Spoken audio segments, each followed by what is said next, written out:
Écoutez, j'ai l'impression de vous envoyer une balle dans ma raquette, alors je vais évidemment apprendre.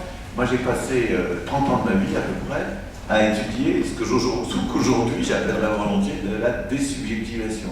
Je suis un sociologue du terrorisme, de la violence, de l'antisémitisme, du racisme, enfin que des choses sympathiques. Bon. Et donc je vous donne donc quelques exemples simplement. Lorsque quelqu'un devient terroriste et se met par exemple, je prends une expérience un peu ancienne, se met par exemple en Italie à tuer des patrons au nom de la classe ouvrière. Eh bien, qu'est-ce qui s'est passé? Il y a eu, dans un premier temps, une désubjectivation, c'est-à-dire que cette personne s'identifie à une période où le mouvement ouvrier dans les usines était puissant, les syndicats existaient, il y avait de l'action collective, ça se soldait par la négociation, par des grèves, etc.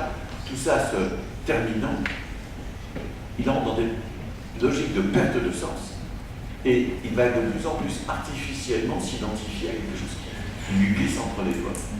On est dans la désubjectivation. Je vais prendre maintenant un cas extrême. Certains d'entre vous connaissez certainement les livres de Primo Levi. Et dans son dernier livre, le titre m'échappe, c'est quelque chose comme les naufragés et rescapés.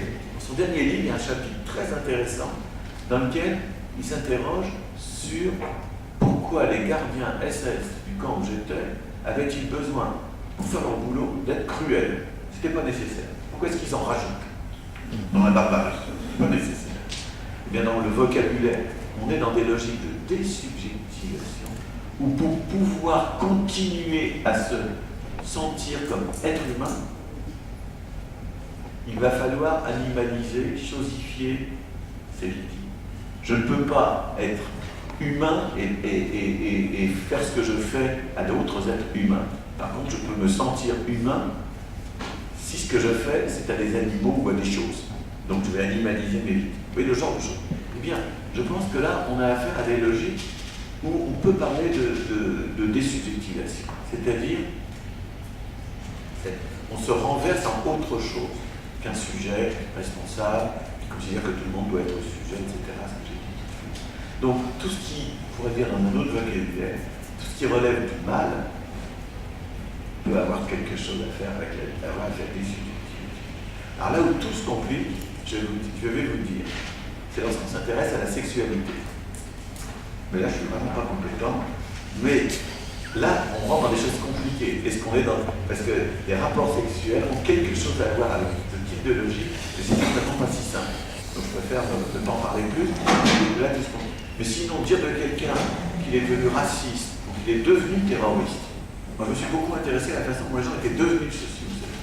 C'est vraiment des logiques, je vais vous dire encore dans un autre vocabulaire, de perte de sens et d'invention totalement artificielle d'un nouveau sens. C'est ça.